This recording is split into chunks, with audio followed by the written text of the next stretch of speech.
이재명 표 대선 공약인 기본소득 정책의 윤곽이 나왔는데요. 장기적인 목표는 월 50만 원으로 판단한다면서도 임기 내 전 국민에게 연 100만 원, 청년에게는 200만 원을 지급하겠다고 밝혔습니다. 다만 이를 실현하려면 막대한 돈이 드는데 임기 말 기준 1년에 약 60조 원으로 이는 연간 국방 예산 전액에 맞먹는 규모입니다. 이에 기본소득 토지세와 탄소세를 신설하겠다는 것인데 이미 토지에도 부과되는 세금이 있어 중복 논란을 피하기 어려워 보입니다. 아파트의 호가를 높이기 위해 신고가에 거래됐다고 허위로 신고했다가 해제하는 자전거래가 12건 적발됐습니다. 이러한 행위가 있었던 단지에선 이 때문에 아파트 가격이 최고 50% 이상 치솟은 상태로 유지된 것으로 파악됐는데요.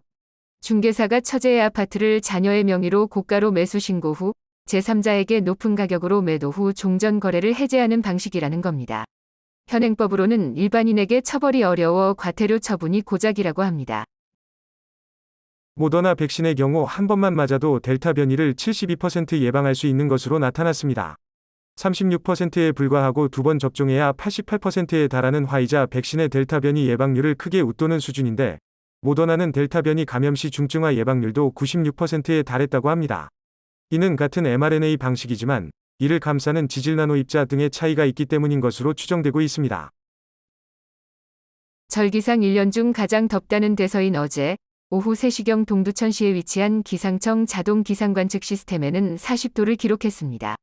오늘 역시 전국이 낮 최고 35도 안팎으로 올라 덥고 서쪽 일부 지역은 38도가 넘는 곳도 있을 것으로 기상청은 내다봤습니다. 무더위는 이달 말까지 이어질 전망이며 이에 따라 외출을 자제하고 수분과 염분을 충분히 섭취하는 것이 좋겠습니다.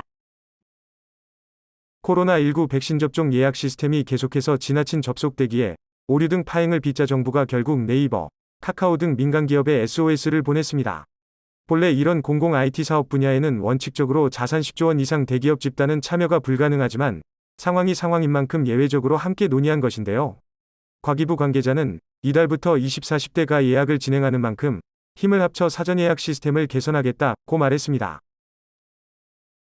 당장 오늘부터 시작될 도쿄올림픽에 유치의 주역이었던 아베 신조 전 일본 총리가 개회식의 불참을 선언해 일본 국민들 사이에 비난이 쇄도하고 있습니다.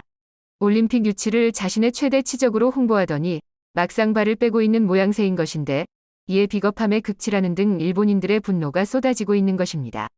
그런가 하면 개회식 연출자가 유대인 학살을 소재로 개그를 했던 과거가 드러나 하루를 앞두고 해임되는 사건도 발생했습니다. 그럼 오늘도 좋은 하루 보내세요.